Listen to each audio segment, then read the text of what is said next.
The Farmyard Cock and the Weathercock by Hans Christian Andersen. There were two cocks, one on the dunghill and the other on the roof. Both were conceited. But which of the two affected it most? Tell us your opinion, but we shall keep our own nevertheless. The poultry yard was divided by a partition of boards from another yard, in which lay a manure heap. Whereupon lay and grew a great cucumber, which was fully conscious of being a forcing bed plant. "That is a privilege of birth," said the cucumber to herself.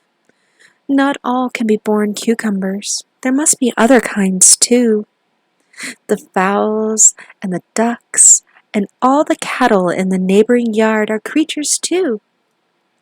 I now look up to the yard cock on the partition. He certainly is much greater consequence than the weathercock, who is so highly placed and who can't even creak, much less crow. And he has neither hens nor chickens, and thinks only of himself, and perspires verdigris. But the yard cock, he's something like a cock. His gait is like a dance, his crowing is music, and wherever he comes, it is known directly. What a trumpeter he is! If only he would come here, even if he were to eat me up, stalk and all, that would be quite a blissful death," said the cucumber. In the night, the weather became very bad. Hens and chickens and even the cock himself sought shelter. The wind blew down the partition between the two yards with a crash. The tiles came tumbling down, but the weathercock sat firm. He did not even turn round. He could not turn round. And yet he was young and newly cast. But steady and sedate, he had been born old, and did not at all resemble the birds that fly beneath the vault of heaven, such as the sparrows and the swallows. He despised those, considering them piping birds of trifling stature. Ordinary songbirds.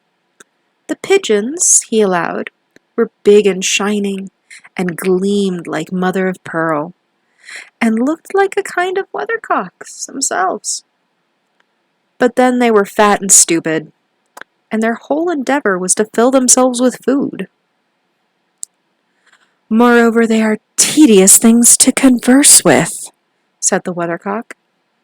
The birds of passage had also paid a visit to the weathercock, and told him tales of foreign lands, of airy caravans and exciting robber stories, of encounters with birds of prey, and that was interesting for a time, at least the first time. But the weathercock knew that afterwards they always repeated themselves, and that was tedious.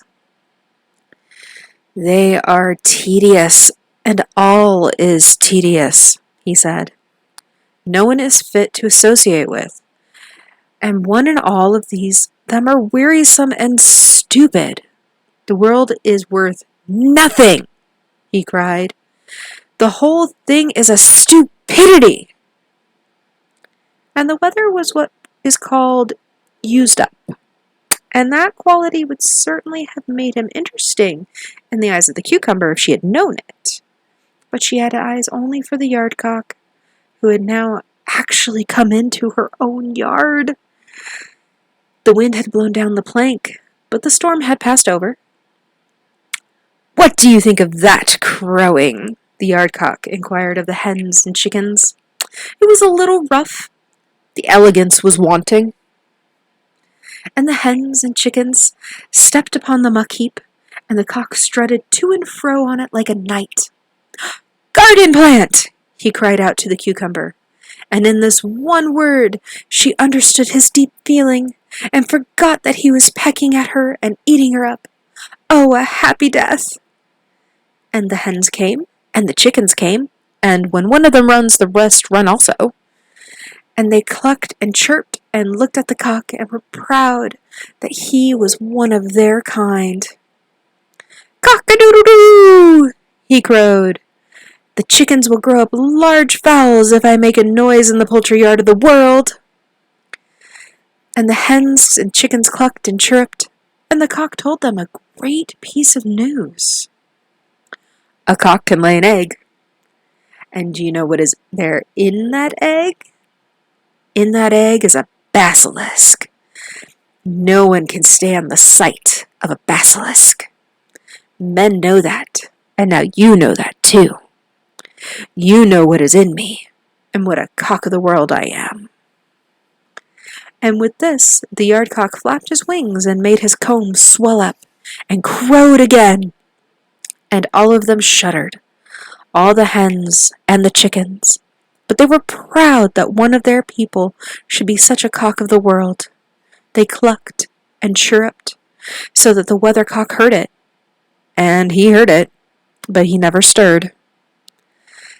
"That's all stupid stuff," said a voice within the weathercock. "The yardcock does not lay eggs, and I am too lazy to lay any. If I liked, I could lay a wind egg, but the world is not worth a wind egg. And now, I don't even like to sit here any longer." And with that, the weathercock broke off, but he did not kill the yardcock, though he intended to do so, as the hens declared. And what does the moral say? Better to crow than to be used up and break off. Thus ends The Farmyard Cock and the Weathercock by Hans Christian Andersen.